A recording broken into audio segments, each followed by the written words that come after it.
mage for the world. Anyway, we got paiN Gaming versus Mineski. This is a best of 3. Remember, this is single elimination. So loser of this series is done, Cinder. And how do you feel about that as an ex-player?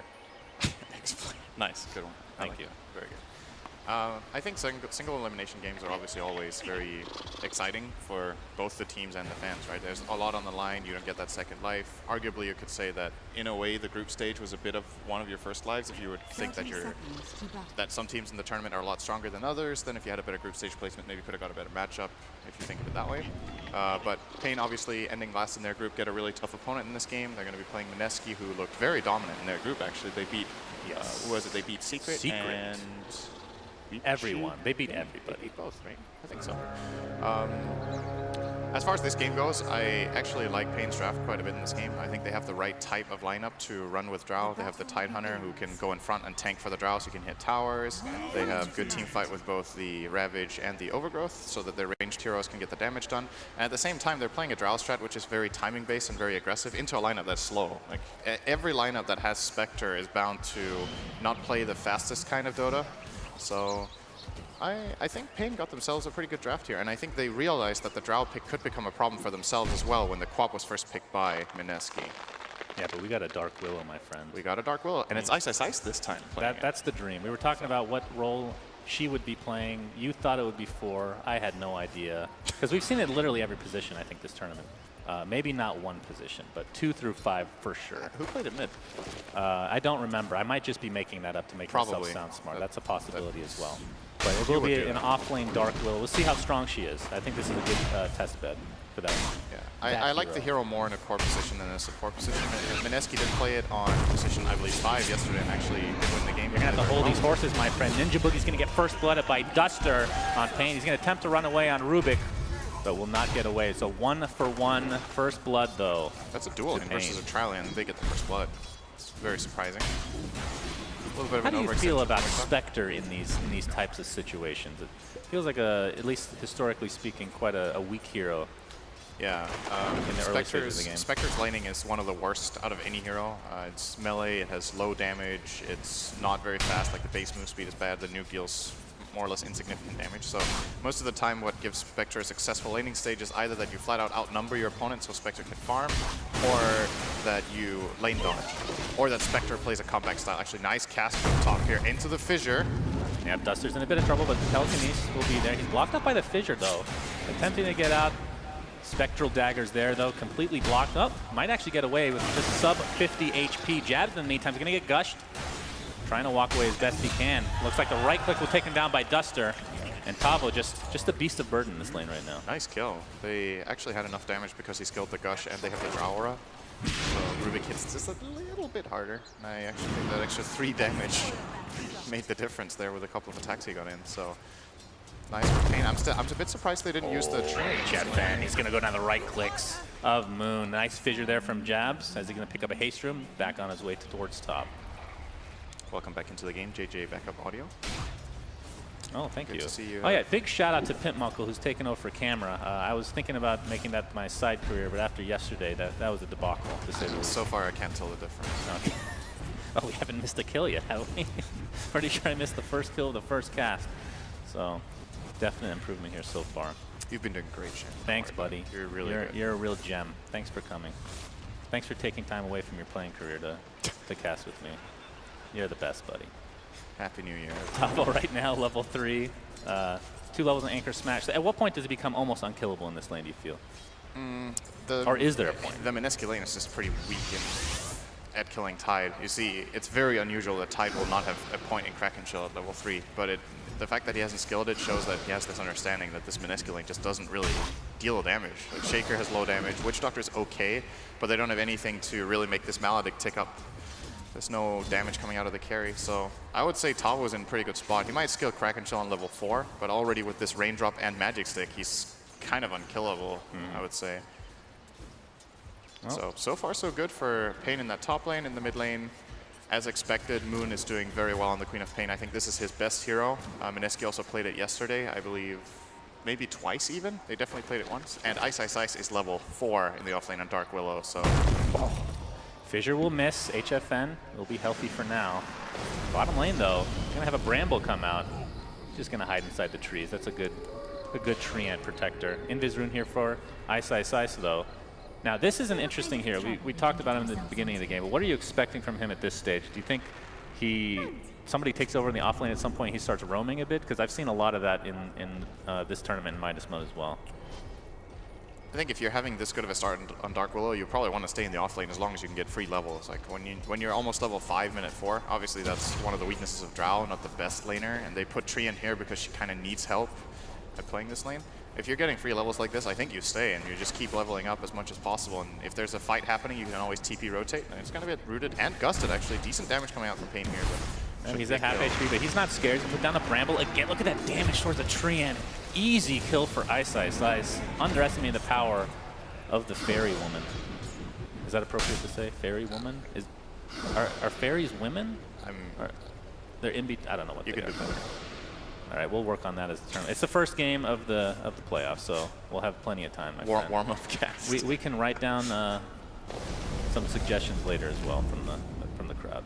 Oh, we didn't even mention living armor as another factor in this top lane. Yeah, it's going to be cast on Tria now, or on the Tidehunter. Does he still not have Kraken Shell? He got a point in it now. Okay. But as far as like game plans go, what you always need to consider with a Drow strat is how much it accelerates when Drow hits level 6. And the good news for paiN, even though there's been a couple of kills going the way of Mineski, is that King RD largely has been getting pretty good farm and now has his treads available close to level 6. And that will accelerate, especially the Mirana will benefit a lot from this. Duster sees jabs right there. Takes a Spectral Dagger back in the face. Ninja Book is here with a cast into the Fissure. That's a lot of damage coming out with the Enchant Totem. That is a dead Rubik. Mushi better be careful, though. That's about 200 HP, but we'll live through the day, so a nice kill there from Mineski. But right now, Mushi, 26 and 10, all things considered, doing pretty well. Yeah, this is to be expected when they're Tri versus dual lane. If Trand was up here, Mushi would not have this much farm, but then the question is how much would it cost their Drow in the safe lane playing as Dark Willow. So paiN has kind of been playing as a buffer down here and did end up dying once, as you saw, to keep his Drow in good condition. Now that Drow is level 6, we might see the Treant rotate to top. I feel like they could put a lot more pressure on the Spectre and give him a worse game. But I'm sure Mushi is very happy sitting on 30 CS. A lot of the time we see Spectres at this time in the game, like 6.5 minutes in, you're sitting around 15 if you're having a tough lane. I'm actually a little surprised HFN's only level 3. Or Jabs, I should say, level 3. A lot of these games in this tournament, he's been roaming level 5 level. He actually, in some cases, the highest level in the game at like 7-8 minutes. It's one of the weaknesses of playing a safe lane trialing for this long. Like, you've actually just flat out trialing in the safe lane for 6 minutes. The Fissure is there. And this is going to be a lot of damage being applied with that Bedlam. Ice takes another kill for himself on this Dark Willow.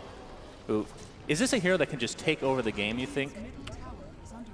She has drums. I don't exactly know what the build is for offlane. In this kind of game, I think Drow, or rather the Dark Willow, will fare pretty well. I don't think it's like the perfect Dark Willow game. There's a couple of things that are annoying for her to deal with, especially Gust can be a problem. We're going to have Telekinesis here, Treant protecting up mid lane. We're going to see that. Oh, beautiful nice dodge lead there from Mirana.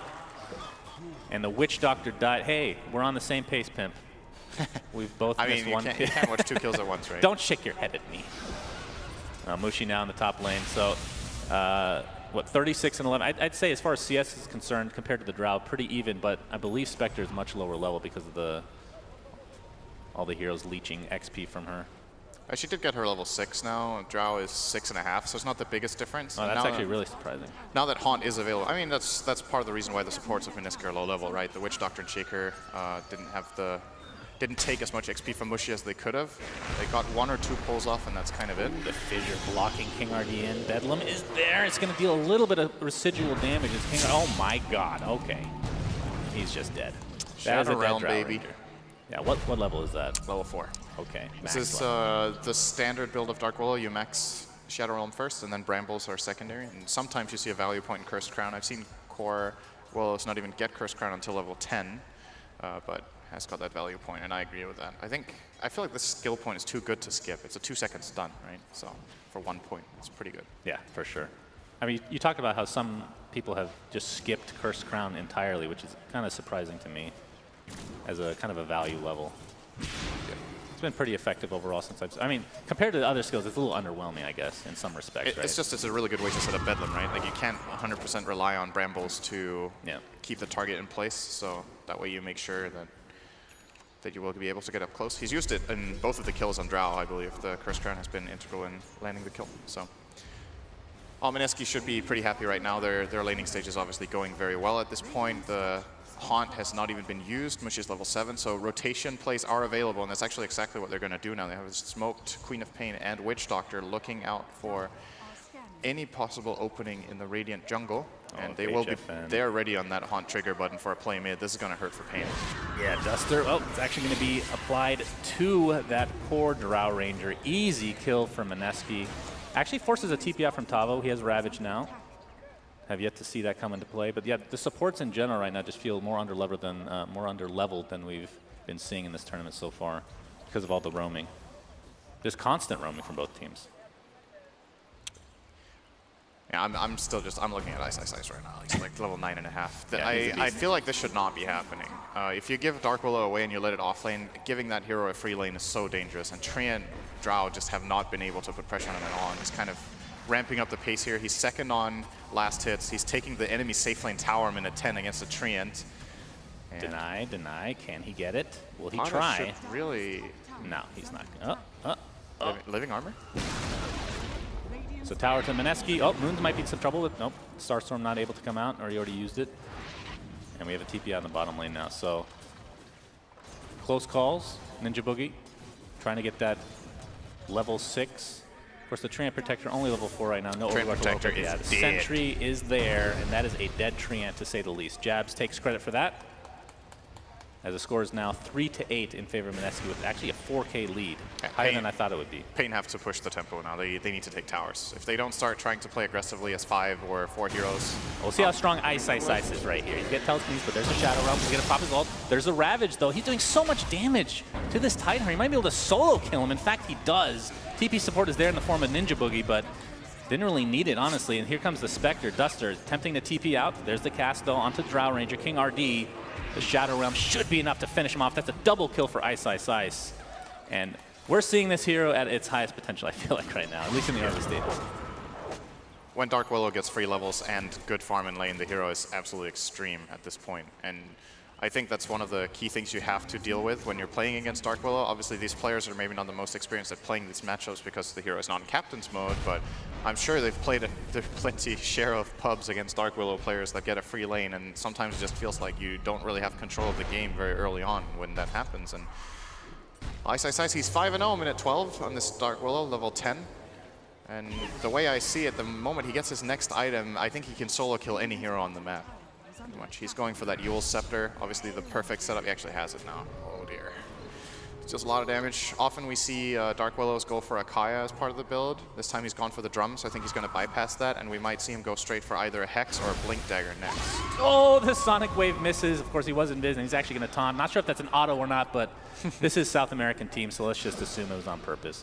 Tavo lives through the day. Maledict will not be enough to take him out. Ninja Boogie's still searching. Don't think he's going to find him, though. He's TP'd back to base. Compared to the Queen of Pain, I feel like it's been bottom lane Duster. Yeah, actually got away from him. It's going to take a Shadow Realm. In fact, it's going to be on King RD. Bramble comes out. No, that's the Terrorize. In fact, he's going to completely miss. And see if they can turn this around. He actually stole Terrorize, the Yules. He's going to keep him up with that Shadow Realm still activated. He's not going to be able to... Oh, he does actually at the last moment hit the Treant Protector. And with that stun, doesn't have vision, though. They do clean up the Drow Ranger on the bottom side. And HFN, he's going to find Moon with that Starstorm. Little arrow. Not going to be enough to actually take him out. Moon actually does not blink to the low ground. He could be being taken out here, but here's the reinforcements in the forms of Jabs and Mushi. Fissure, Mushi's right click, Living Armor trying to keep him alive, but doesn't look to be the case this time around. So a 2-for-0 in the bottom half of the map. And I was about to say, I feel like Mirana has been really quiet this game. Like, hasn't been involved in that much, mainly just pushing out mid and farming, whereas Moon has been moving a little bit more with that Queen of Pain trying to make plays. I think for paiN Gaming's lineup to shine, this Mirana has to get more involved. She's the only hero on the paiN side having a good time right now. High levels, good farm. She has the Drow Aura on her side. They need to try to set up some sort of smoke play where they group up and collapse on a tower and then use their Ravage, use the Mirana to deal the damage that they do have. If you keep playing like this with Drow and you just sit back and try to farm and play slowly, the hero loses a lot of its potential, especially when it's counterpicked by the Spectre. Oh, Ninja Boogie finds them with the smoke here. Reveals at the very least. Looks like he will drop to the deck as the arrow does connect. So paiN at least gets something out of that, but they definitely wanted a bigger target. Yeah. They smoked in here to get this objective. This is the primary goal of the play. They're happy to get a support on the way. Obviously, it would have been better if they got a core, but anything right now that allows them to siege this tower is very welcome for them. On the other side, Mineski just keeps pushing the side lanes. They're not interested in trying to defend this tower without the Witch Doctor, so we have the Dark Willow pushing out bottom, and we had the Spectre up top, who's, by the way, sitting on a pot of 3,000 gold. Looks like Mushi will be rushing Radiance this game after Aquila. Ooh.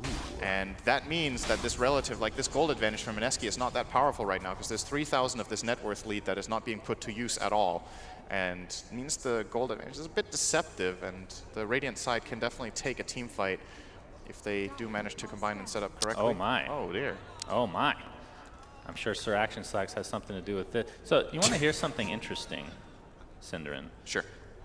You know, we had some delays today. Yeah. I don't know if you noticed that. No. The lobby kept breaking, yes, let's call it.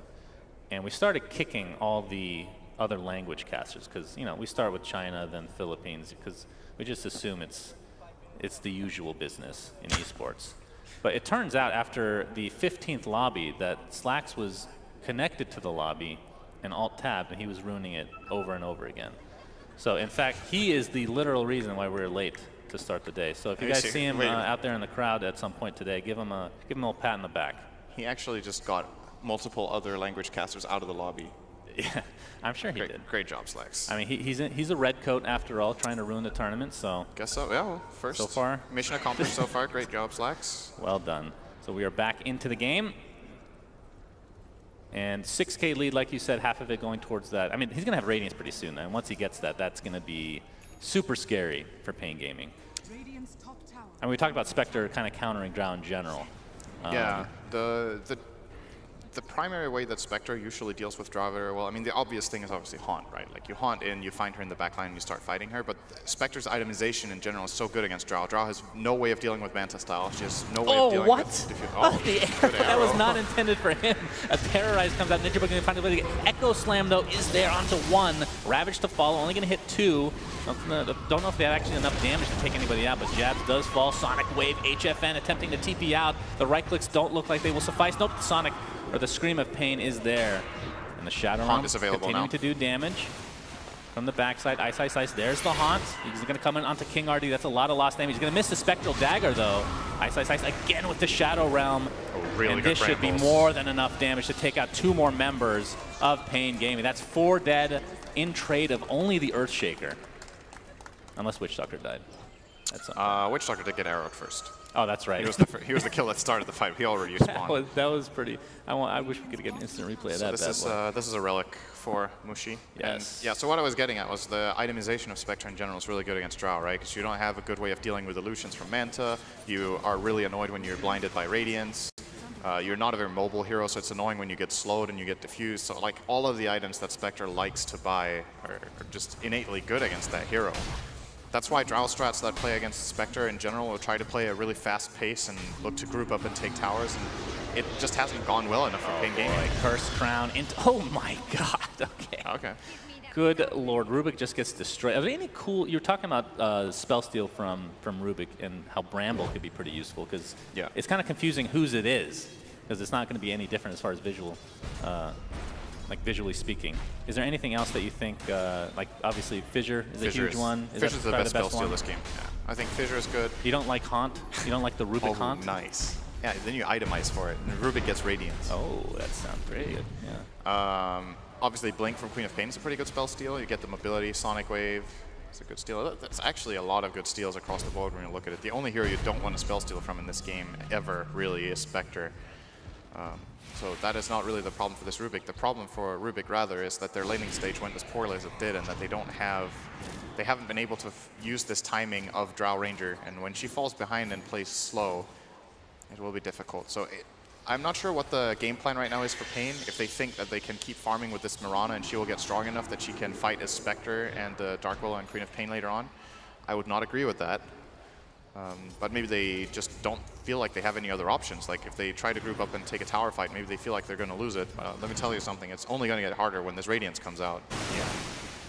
The Radiance, it's just going to amplify everything from Mineski, I feel. I mean, Ice right now. Look at him. He's not scared of a Tidehunter at all. Level 14 on this Dark Willow. Just annoying the crap. Yeah, here's that fissure. Maledict as well. Death Ward, I mean, doesn't even matter. It's more than enough damage with the Maledict applied. Tavo, still at that top tier 1. The Cursed Crown on a creep, actually. Missed the dust there, Jabs. Yeah, terrorized with that. I believe that was a stolen one from Duster. He's going to steal something else now. The Death Ward, in fact. Ninja Boogie looks like he'll find his way to the grave one way or the other, unless he can somehow maneuver himself out of the trees here, but not to be this time around. So we're seeing trades, but it's supports for cores. Yeah. Definitely not what paiN's looking for. It's not good enough. They need to just flat out. I mean, I've said it multiple times now, but I just don't see any option except that for their lineup. It's very one-dimensional what this Radiant lineup can do, and if it doesn't get executed properly and they don't hit that timing, then eventually they will just be forced into fights at Roshan that they can't win anymore. The Aegis will go to the Dire and they can take it slow. That's one thing that's really nice from Mineski here is they shouldn't feel in any rush at all. Like as long as they're pushing waves and farming, all of the pressure in the game is on paiN. All right, so now that net worth lead is a little bit more accurate since the Radiance is online. Yes. So now it's Mineski really has rough. a giant lead. 9K Giant. at 19 minutes is enormous. 40 movement speed, talent picked up by Ice. And well, we might have some action here as Moon's going to run right into Duster. Shadow Realm coming out, but the telekinesis is there. The fissure into the Cursed Ground. It's a lot of disable, but not a whole lot of damage right now. It's a tier 1 tower. Will be the focus for Mineski. Living armored for now. Doesn't look like they're going to be in time to defend it regardless, though. Or, well, Tavo's walking in. Arrow, not going to hit. Ramble, God, this hero is so annoying, the Shadow Realm now. You can just spam these spells. I mean, he has Yules, I believe. He is super fast, actually. With the 40 move speed, 495 move speed. Drum, Yules, to travel, drums, Yules, and that talent. That's pretty ridiculous. Yeah, Yules is just the perfect item for this hero, I think. It's very nice to get the extra move speed. You want the mana regen because your spells are expensive. It sets up your entire combo. You cast Cursed Crown on someone, you Yule them, and then when they drop down, they get stunned. If you time it perfectly, you can kill heroes that have blinks, even like you. It's so hard to deal with. You just, you know, when they come down from the Yules, you even put them in brambles, so they can't, like, it's kind of, this hero has a bit of everything, right? It has a root, it has a lot of damage, it has a stun, it has evasion, it has an AoE knockdown with the fear. All right, I like this play from paiN. Yeah, this is gotta something do they something. need to do. Absolutely. I think they should have done this a long time ago, actually. They should have done it before the Spectre even spent her gold. Just go here and make something happen in the game. Yeah. Looks like Mineski might know the jig is up here, but could be too late. Ooh, I don't know. It's going to be tough. Terrorize is there. That's going to hit on one hero. Nice positioning from paiN Gaming. Here comes Ice. But HFN isn't going to be able to get the Aegis of the Immortal. Ramble Maze comes out. This is not the area you want to be in. Sonic Wave coming in to finish off here. It's a 2-for-0 right now. And it looks like Mineski is just cleaning up despite giving up the Roche. Oh, great. They're even going to find the HFN kill in their own jungle. That's the Aegis. But you have to think they have enough heroes as long as they can get one disabled. Enchant Totem, nice timing. Shadow Strike, this is just ridiculous. Mineski is just cleaning up left and right. 22-7, 12K lead for Mineski, and no more Aegis for paiN. And again, the thing about this is I like paiN's play. I just think it's too late. Like this idea they should have got 7 minutes ago, or maybe even more. I don't know if they could have taken Roche around the 10 to 12 minute mark. It's not that easy. Maybe if they would have bought a medallion on someone, it could have worked out, and then they could try to snowball that into towers. But now that the timing is in this current, I'm trying to find a silver lining here from paiN, and I'm not finding it. Like I don't know what their lineup can really do anymore. Mineski is just gonna run at them whenever they have their cooldowns ready, force them to fight, and if they can't kill the Spectre off first, she will kill everyone just with passive damage from Radiance and Haunt Illusions. So. Gotta make their last stand. I wonder if Mineski are gonna try to high ground here. They don't have to. Keep farming if they wish. Is there like a best case scenario for paiN in these fights? You have Moonlight Shadow, maybe a surprise initiation with Ravage. The question is, do they have enough damage to actually take out a couple cores before Mineski can react. I think the absolute best case scenario is they moonlight in. Oh, hang on, Tavo. Okay, Oh, he got caught by a really wanted that deny, and it might cost him his life. A couple more right clicks, the fissure ensures it. Easy kill for paiN, or for Mineski. I guess the best case scenario is they moonlight shadow in. They come in from the back. They find Spectre. They kill Spectre. She does not have buyback haunt. At the same time, they're controlling the Shaker, so he can't blink echo them. And Dark Willow takes his hands off the keyboard for 5 seconds. Well, he has a blink now. Arrow's not going to connect as Maledict is applied, but Ninja Boogie will be able to TP out to safety. Oh, they're actually standing under this ward right now. That ward has had its full lifetime on the enemy side. This ward is really strong just because it's not always obvious that it's placed. You know, there's some places where, okay, we just took a fight and they clearly had vision. You very quickly narrow it down which ward it is. And this ward is by no means uncommon, but it's just like the area that it sees is not as often in use. So a lot of the time you get information but don't actually take the fight in the ward, but it helps you prepare for a fight. Let's say in the Roche pit, right? You see the enemy team move in toward Roche, and then you take a fight in the Roche pit, and they're like, oh, they definitely had vision. And then you try to de-ward around the Roche, but the ward actually just saw you move in there rather than be part of the fight. So, wards like these are becoming a lot more popular in Dota because teams have got way better at knowing the ward spots and de-warding. So a lot of the times you choose a ward that sees less of the map, but gives information that is more reliable to remain for multiple minutes. So I know you're going to think I'm being sarcastic, but yes, I'm not being sarcastic. That was very interesting. Do you think I'm being sarcastic? I'm not. That was great. You're the best, buddy. Thank you. I think you're great too. Was I being sarcastic? Do you think? That's a tough one.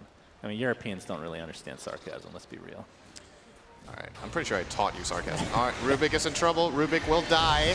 Yes. In trouble is an understatement. Another easy kill. And the crazy thing about, not that Bedlam is even necessary for that kill necessarily, but 40-second, is it a 40-second cooldown level 3? 30 now.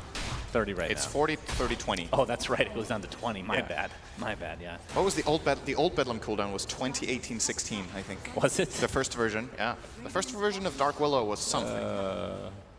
Yeah, that's an... Okay, you're Ice Frog right now. All right? Okay. You've turned into Ice Frog. Yeah. Do you think he's balanced? Dark Willow? Yes. No. Like, how not yet. imbalanced? Not yet. It's not that bad, right? No, it's not that bad. I think the first Dark Willow was very clearly kind of ridiculous, but it very quickly got nerfed. I also think this game doesn't necessarily showcase the place the hero is in because he had like a perfect lane. Yeah. He doesn't have any very good natural counters against him. A lot of heroes will look extremely good on those conditions. I mean, we've gotten a decent sample size in Captain's Drive, and she's gotten stomped a few times for sure. I still think the hero is a bit too good in some ways, but it's not as ridiculous as some people make it out to be. You need to counterpick it with the right type of heroes, of course. And I think, like, generally you know, in some speaking, games you 10th pick a Timbersaw, and there's like nothing against Timbersaw, and you're like, Timbersaw is so broken, right? Yes. But I feel like Dark Willow has less scenarios where it's hard countered than Timber does. So, that's a good fear from Ice Ice Ice. Will he be able to get potted down here? Yes. That's a Bedlam. I don't know if you know, that has a 20-second cooldown at level 3. So it's pretty good. Top lane, we have the Fissure, we have the Enchant Totem. Mushi's here to play as well. Ice Ice Ice, boots of travel, no big deal. Shatter on. Will he take it for himself? No, not in time, buddy. He tried to. Yeah, he really did. He definitely tried to.